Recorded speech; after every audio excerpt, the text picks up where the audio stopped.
This is Barry Zalma speaking for Claim School Incorporated's blog, Zalma on Insurance. Today we're going to speak about why, even after an insurer paid its insured more than $637,000, he sues for more, and why no good deed ever goes unpunished. Because a water leak causing foundation settlement is still excluded by clear and unambiguous language in a policy issued by the Fire Insurance Exchange. Vahagun Safarian appealed from the judgment entered after the trial court granted the summary judgment motion filed by Fire Insurance Exchange. Safarian sued Fire for breach of contract and related claims after Fire denied in part Safarian's claim for coverage under his homeowner's insurance policy for damage to the foundation of his home in Vahagun Safarian versus the Fire Insurance Exchange. The California Court of Appeals on November 14, 2023 dealt with the request from Safarian to provide coverage for damages over the almost $700,000 already received due to a water line break and resulting water damages. Fire issued Safarian a homeowner's insurance policy effective from June 13, 2017 through 2018. The insured property was Safarian's 3-level hillside home on Sunset Drive in Los Angeles. Paragraph 12 stated, quote, "We do not insure loss or damage consisting of, composed of, or which is the movement, settling, cracking, bulging, shrinking, heaving, or expanding of any part of covered property, whether natural or otherwise.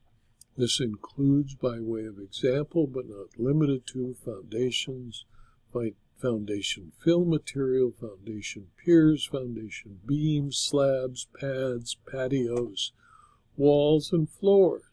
The policy also provided that, quote, "This water exclusion applies even if water combines with or contributes in any way with any other excluded cause of loss or damage to cause loss or damage." And the policy at paragraph F specifically excluded foundation damages. Water flooded the exterior of the property as well. Safarian submitted a claim to Fire for water damage to the property, and Fire ultimately paid $637,999 in policy benefits, including $313,371 for damage to the property, with the remainder for damage to personal property and loss of use. Safarian hired William Muskahanyan, a licensed public adjuster, to handle his claim.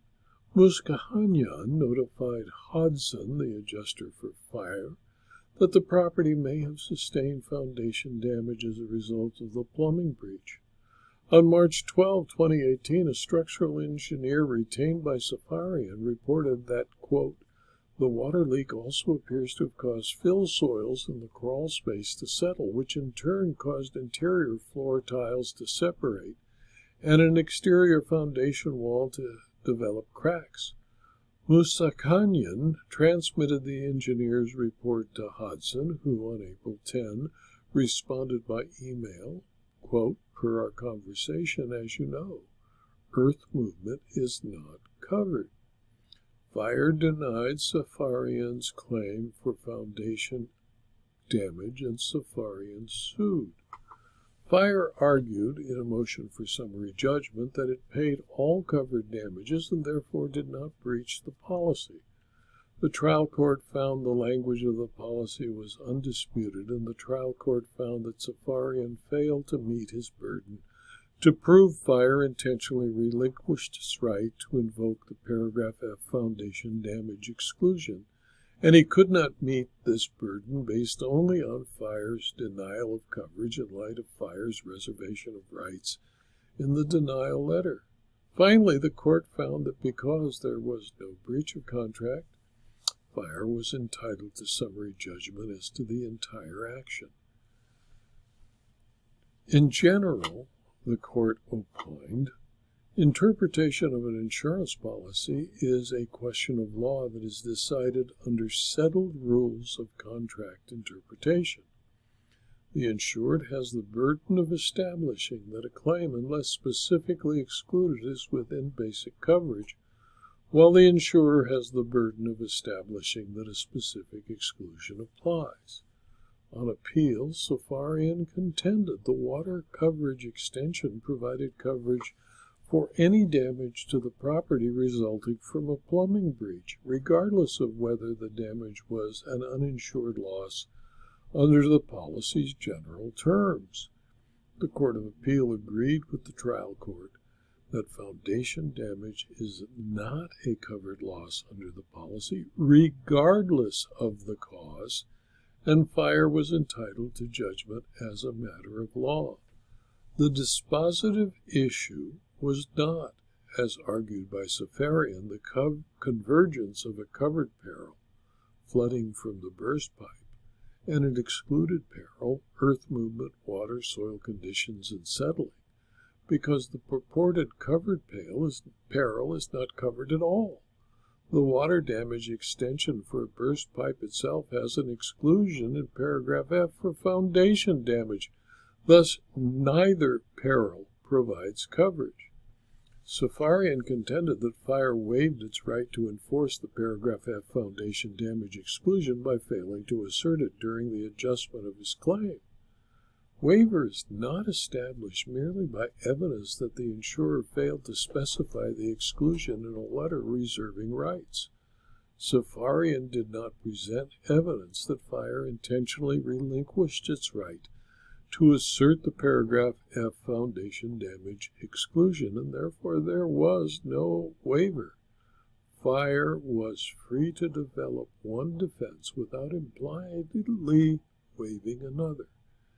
In my opinion, no insurance policy covers every possible risk of loss. Fire found coverage for the damage done by the burst pipe and paid the insured what he agreed to concerning damage to the structure and its contents for more than $670,000. He then sought payment for damages due to settlement of the structure and its foundation that was clearly and unambiguously excluded by trying to create coverage without a basis in the policy or in the facts of the claim's handling. This video was adapted from my blog, Zalma on Insurance, which is available free to anyone who clicks on the URL zalma.com/blog.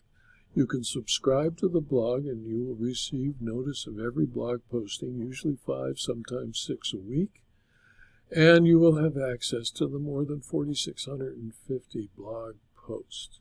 You can also subscribe for free to the videos on youtube.com or on rumble.com. And if you do, I'd appreciate your clicking on the like button for YouTube and the thumbs up button at rumble.com. And if you're interested in obtaining more information about insurance, insurance claims, insurance fraud, and insurance law, please consider, for a very small fee, subscribing to my Substack publications or my Locals community. And finally, please tell your friends and colleagues about this blog and the videos, and let them subscribe to the blogs and videos since it's free. Thank you for your attention.